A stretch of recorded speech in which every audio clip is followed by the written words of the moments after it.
Kalau Anda ingin meniru Pak Yayasan yang sudah banyak berkiprah untuk membangun bangsa ini, saya katakan kepada Anda, walaupun mungkin ada yang tidak setuju dengan kalimat saya, carilah uang yang sebanyak-banyaknya.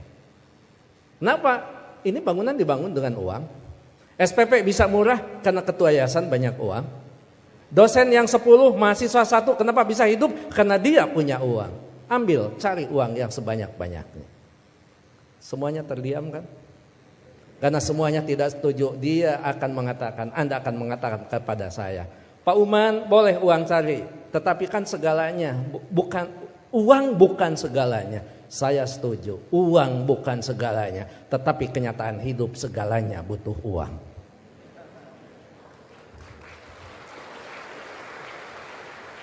Gak mungkin beribadah haji kalau tidak punya uang. Hanya 1-2 orang yang bisa ibadah haji tanpa memiliki uang. Pak, uang itu tidak akan dibawa mati. Betul, saya setuju. Tapi tidak sedikit orang terasa mati kalau tidak punya uang. Pak, uang itu hanya akan menjadikan masalah. Setuju, tapi banyak masalah yang harus diselesaikan dengan uang. Pak, kalau sudah cinta, nggak ada urusan uang. Betul, tapi kalau cinta ada uang, itu lebih indah. Artinya apa? Kita bukan memandang enteng tentang uang, yang terpenting cari uang yang sebanyak-banyaknya dengan cara yang halal, dengan cara kejujuran, dengan tidak menyalahgunakan kewenangan, maka baru di situ dikatakan uang akan tepat berada di orang yang tepat, maka uang itu hakikatnya akan menjadi keberkahan bagi semua umat. Itu yang terpenting. Kenapa saya bicara begini? Karena saya tahu di hadapan Bapak Direktur Pendidikan Tinggi Agama. Iya, betul kan? Biar suatu saat saya diundang ke Kementerian Agama. Jadi mohon, yang terakhir saya ingin sampaikan, tidak ada kesuksesan tanpa kerja keras, tidak ada kesuksesan tanpa perjuangan, dan tidak ada kesuksesan tanpa dorongan doa dari kedua orang tua kita. Jadi pada hari ini Anda ucapkan selamat, Anda mintakan maaf kepada orang-orang tercinta yang berkontribusi atas kesuksesan pendidikan kita.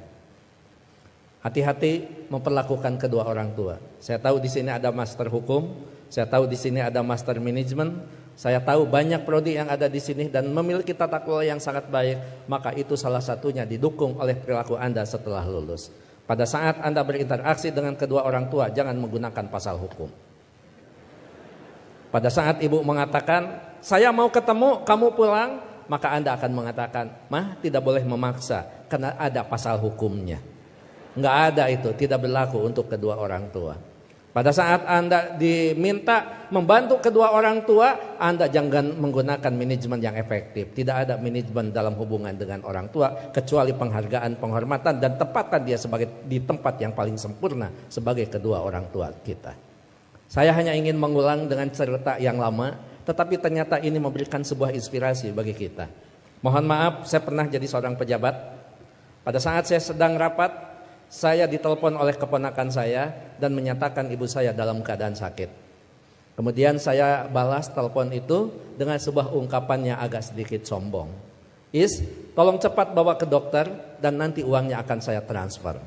Ternyata ibu dari kejauhan menjawab kalimat saya dengan sebuah kalimat yang tegas. Enggak usah ditransfer, yang penting kita bisa ketemu. Kalau ibu sudah mengatakan yang penting kita bisa ketemu, maka jabatan itu tidak ada, maka rapat itu tidak ada. Dan boleh saya katakan, kalau saya sudah dipanggil ibu dan bapak, tidak ada yang bisa menolak panggilan siapapun, termasuk atasan saya. Kalau itu ibu dan bapak yang memanggil. Karena yakin, kalaupun saya bisa memberikan sebuah alasan, Pak mohon maaf ibu saya dalam keadaan sakit, maka atasan saya akan memahami semua. Karena mereka juga pernah dibesarkan dan memiliki rasa hormat kepada kedua orang tuanya.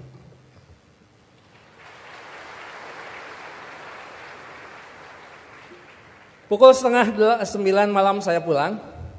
Dan saya sama seperti Anda, mungkin saya lebih kampung daripada Anda yang hari ini di wisuda. Saya tidak dilahirkan di tengah kota, saya dilahirkan di kaki Gunung Papandayan yang sekarang terkenal dengan tempat wisata Kawah Papandayan.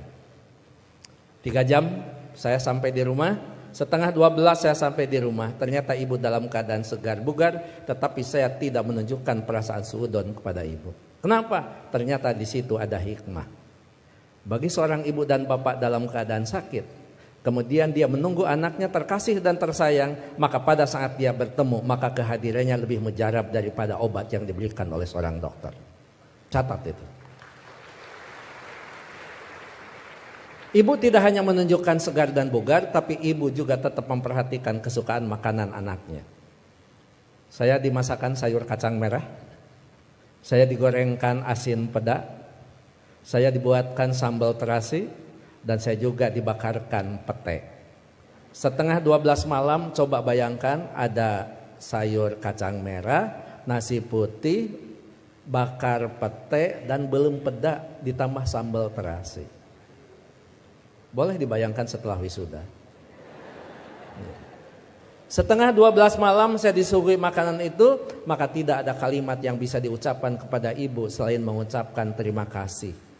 Padahal saya tidak biasa makan malam, kecuali makan nasi di waktu malam. Ya saya makan. Saya tidak pernah mengatakan, "Amah, ngapain masak?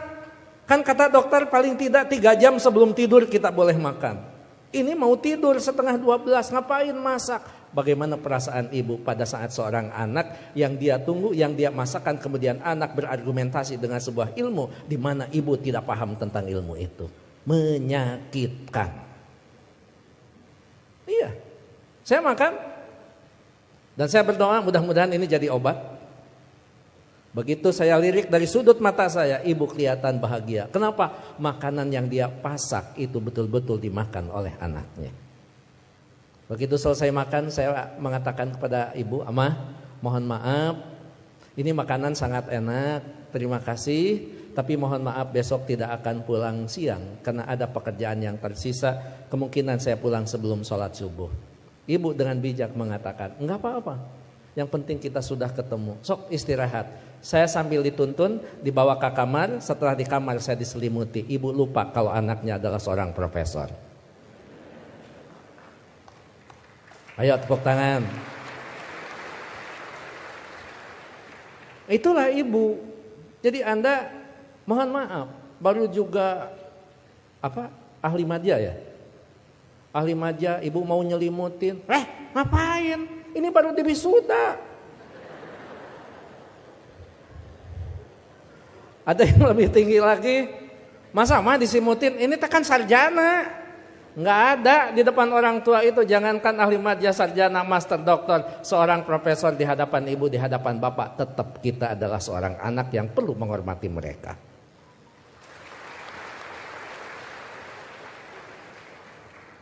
Yang paling indah dan paling membuat saya terharu, pada pukul 3 saya bangun, ternyata ibu sudah berdiri di samping saya sambil menepuk bahu saya. Cepat kamu bangun, jangan lupakan sholat sepertiga malam terakhir. Kenapa? Kamu bisa mendapatkan yang semua ini bukan karena kepintaran kamu, jangan-jangan bukan karena kecerdasan kamu, mungkin keberuntungan doa kita dikabulkan oleh Allah Subhanahu wa Ta'ala. Jadi ibu masih khawatir tentang anaknya. Ibu khawatir anaknya merasa pintar sehingga pintar menjadi sebuah kesombongan. Ibu masih khawatir anaknya cerdas, cerdas menjadi sebuah kesombongan. Bahkan melupakan siapa yang menentukan takdir segalanya pada kehidupan kita. Itu pada profesor itu. Jadi tolong ibu bapak, sebagai orang tua, anak kita hari ini di wisuda, tetap mereka adalah anak kita yang perlu kita luruskan pada saat mereka terlempar dari jalan yang memang ditentukan. Perlu diberikan peringatan, tapi tentu sekarang ini ada kaidah-kaidah yang beda dengan zaman dulu. Seorang siapa Pak Rektor, sahabat itu Ali mengatakan, didiklah anak-anakmu bukan dengan zamanmu, karena mereka tidak mungkin mengalami zaman yang seperti kita alami. Jadi memang cara sudah berbeda, cara kita memperlakukan anak-anak kita. Tapi sejatinya tetap kewajiban kita adalah bagaimana mendidik anak-anak kita, bukan masalah kedewasaan. Tapi masalahnya sampai nyawa berpisah dengan badan, itu tetap menjadi kewajiban kita sebagai kedua orang tua. Begitu saya sudah selesai sholat, kemudian di situ saya bisa mendapatkan sebuah hikmah. Memang orang tua kita adalah punya kecerdasan yang luar biasa. Padahal ibu saya bukan profesor, ibu saya tidak lulus SMA, ibu saya juga tidak lulus SD, beliau hanya lulusan sekolah raya. Tapi apa? Dalam sebuah komunikasi waktu itu saya katakan, "Ama, sekarang saya pergi, mohon pamit." Ibu masih bertanya, "Kamu nanti sholat di mana?" Saya jawab, "Nanti sholat di jalan."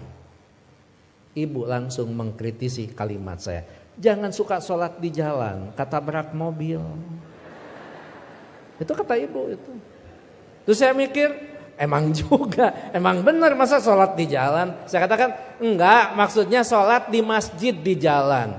Masih salah kalimat itu di hadapan ibu. Enggak ada masjid di jalan, paling dekat di pinggir jalan. Saya bilang, ya nanti akan di masjid, sholat di masjid di perjalanan. Baru saya lulus dari ujian seorang ibu. Nah, lamun eta benar profesor. Dan yang terakhir, saya mohon maaf tadi malam tidak transfer karena Amah mengatakan tidak boleh transfer, tidak usah transfer, sehingga saya tidak transfer. Disitulah kecerdasan ibu luar biasa. Iya, nggak apa-apa. Ngapain harus transfer ke seorang ibu? Mana? Ibu lebih cerdas daripada seorang profesor. Oleh karena itu tentu saya berharap sekali lagi, kalau kita mau sukses, berbaiklah kepada guru, kepada orang tua kita. Kalau kita mau sukses, jangan pernah Anda melupakan karena kesuksesan kita adalah jerih payah dan hasil pemikiran kedua orang tua kita, termasuk guru-guru kita. Mudah-mudahan orang tua kita yang sekarang masih ada tetap diberikan kesehatan, diberikan usia yang panjang, tetap mampu membina dan membimbing anak-anaknya sampai menjadi investasi yang terbaik bagi keduanya. Bagi orang tua kita yang sudah tidak ada, termasuk kedua orang tua saya, mudah-mudahan senantiasa mendapat tempat yang terbaik di sisi Allah Subhanahu wa taala. Amin. Saya pikir itu Pak Rektor, Pak Ketua Yayasan, hadirin Sivitas Akademika Unpam yang saya hormati. Mohon maaf kalau sambutan saya agak sedikit panjang karena saya tadi mengimbangi Pak Rektor sangat panjang, kemudian Pak Ketua Yayasan sangat pendek, maka saya setengah panjang dan setengah pendek. Mohon maaf tidak bisa mengikuti wisuda sampai akhir karena saya harus mengejar waktu ke Tasikmalaya Pak Rektor. Apapun tadi yang dibicarakan oleh Pak Warek sudah dibicarakan dengan Pak Warek dan Pak Ketua Yayasan. Begitu juga kepada Pak Direktur, saya mohon pamit. Anggap saja kalau di Kementerian Agama kan tidak aneh, anggap saja saya penghulu. Penghulu biasanya kalau sudah menikahkan ijab kabul dinyatakan sah, penghulu biasanya pamit diri dan tidak perlu menunggu sampai resepsi. Terakhir, saya tidak akan membacakan pantun, tapi ini ulangan dari wisuda bulan kemarin karena setiap bulan Unpam wisuda, bahkan Unpam setiap wisudanya juga tidak bisa diganggu karena hari Minggu, jadi saya tidak bisa menolak undangan Unpam. Gitu. Anda hanya tahu saja yang wisudawan wisudawati. Saya ini mantan aura kasih. Sekian dan terima kasih. Assalamualaikum warahmatullahi wabarakatuh.